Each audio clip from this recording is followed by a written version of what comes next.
Hello friends, welcome to my channel Raji CS Revision and Notes. Today we'll see operating system. So question number 110. Which of the following statements are true about process control block? Is PCB. So PCB is a state web block where the information about the process are stored. So what are the important information stored in a PCB? Let us see. It stores information about the process. Next, program counter. So program counter gives the address of the next instruction. Then CPU registers will store the values of the accumulator, index and general purpose registers. Memory management will give the values of the base limit, page table, segment table. Then accounting and business information contains details about the CPU for each process, what is the CPU time and other utilities. And then input output status information will give list of the files that are opened, the input or output devices that are allotted to the process, etc. So these are the important parts in the contained in the process control block. The PCB contains information about the process state, such as whether it is running, waiting, or terminated. So this is true. Then the PCB includes the program code and data segments of the process.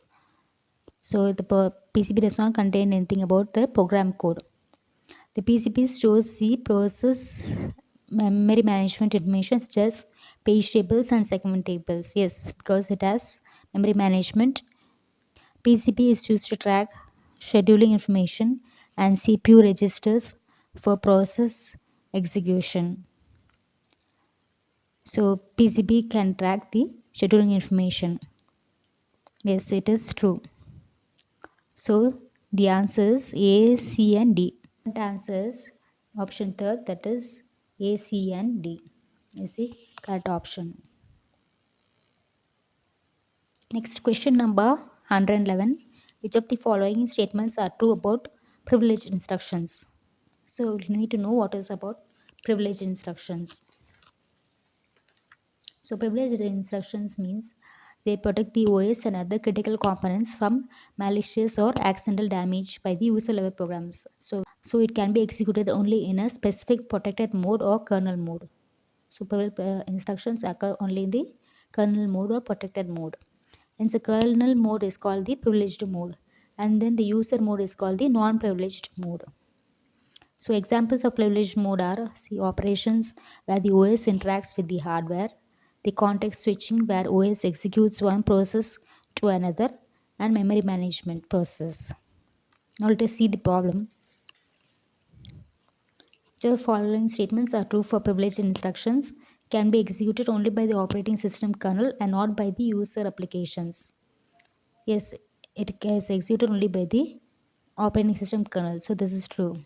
It is designed to perform operations that can directly affect the hardware or system state, such as input output operations or changing the memory management setting. Yes, this is true. B is also true.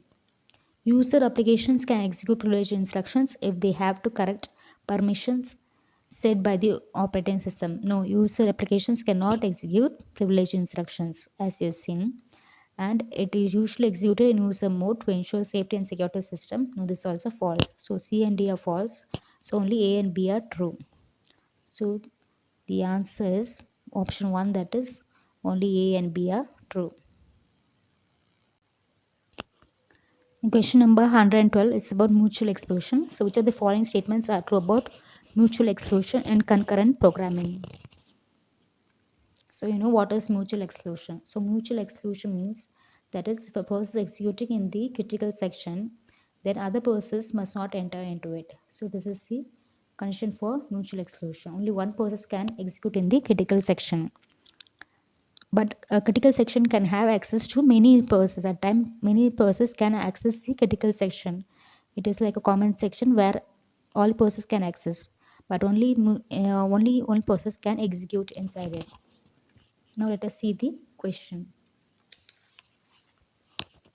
Mutual exclusion ensures that only one process can be in the critical section at any given time. Yes, it's true. Mutual exclusion are designed to prevent conflicts and ensure that only one process can access shared resources at a time.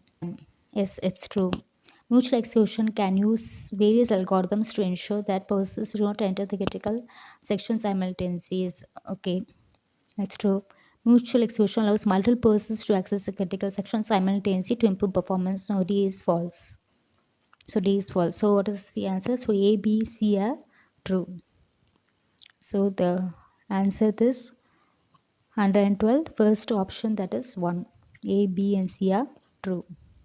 This question 138 is match questions, that is paging, LRU, C-scan and virtual memory. So these concepts and their characteristics. So what paging is a memory management technique, okay, where the process from the secondary storage, that is like the hardware, are loaded into the main memory for their processing. So in main memory they are divided into fixed size blocks which are called the pages. It exists as frames, but they are converted as the process converted as pages. So that is the concept of paging.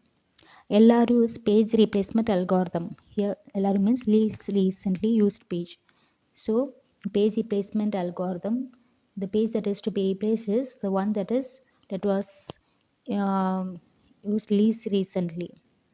Page only should be removed.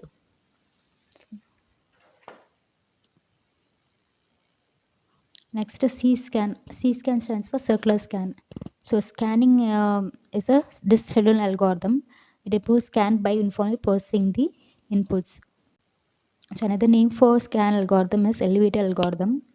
So here the head moves from one direction in one direction, and then it jumps to the other direction. So this is a type of scan. Then what is virtual memory? Virtual memory means even if the main memory size is small, the process be can can run. So process can run even if the size is greater than the size of the finite main memory. So in main memory, number of processes execute, but we don't bring all the process pages into the main memory. We take only a few pages from each process in the main memory and process it. So this is the concept of virtual memory. See the answer. See paging. So what is the paging? It is a logical to physical mapping. So paging stands for logical to physical mapping. LRU, least recently used, is DEVIX, least recently used process. C-scan stands for circular disk access, and virtual memory is the extension of physical memory. So here A tends to 3, A3, B B1, A3, B1, C4 and D2. So the correct answer is option 2, that is this option. Next question is about process scheduling algorithms. So here they given the algorithms: first come first serve, shortest job first, round robin and priority scheduling. So first come first serve is what the first process will come and will finish first. So processes are executed in order they arrive. So A matches with 3. B, shortest job first, selects the process for execution with the smallest next burst time. So B and 4. Round robin means ensures fair allocation of CPU by assigning time slice. So 2. So C2, B4 and A3. D1, priority scheduling means each process is assigned a priority. So this is the correct answer. That is the option number 3.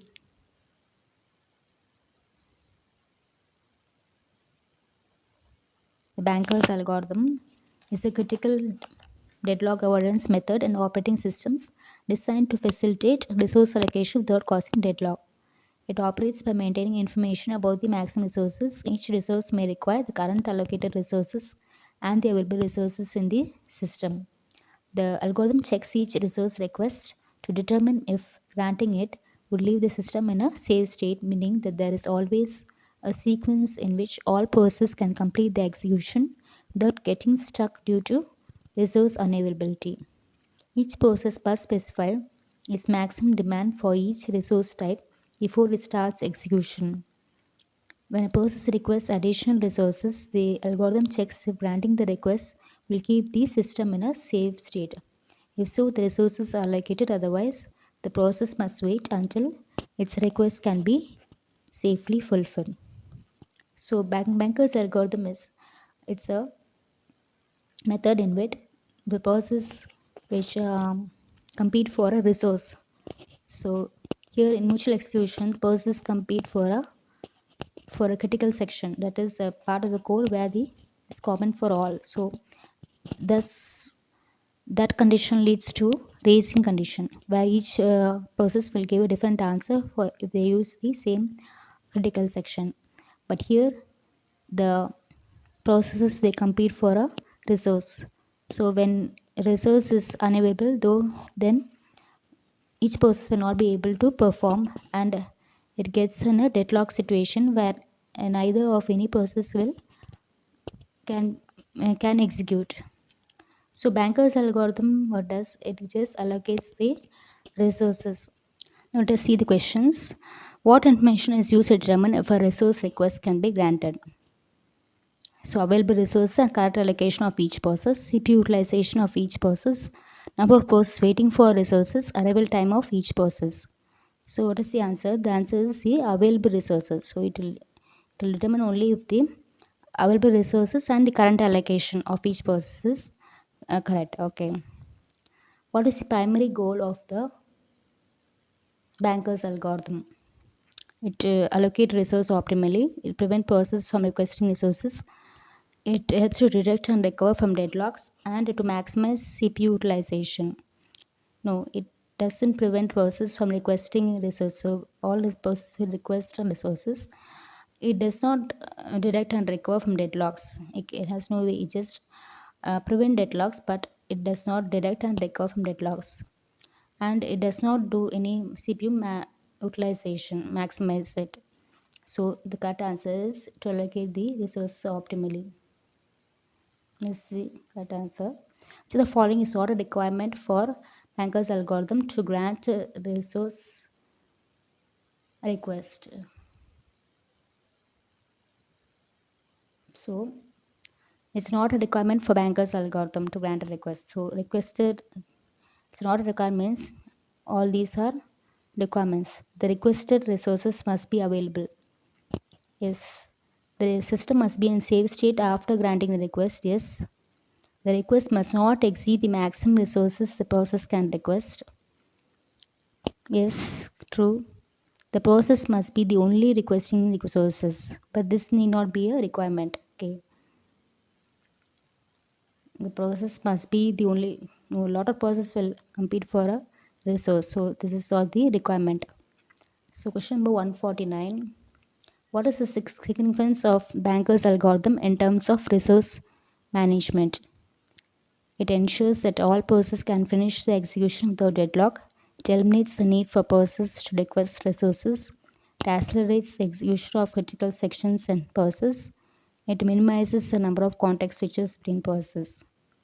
So what is the significance? It ensures all processes can finish the execution without deadlock. So this is the correct answer.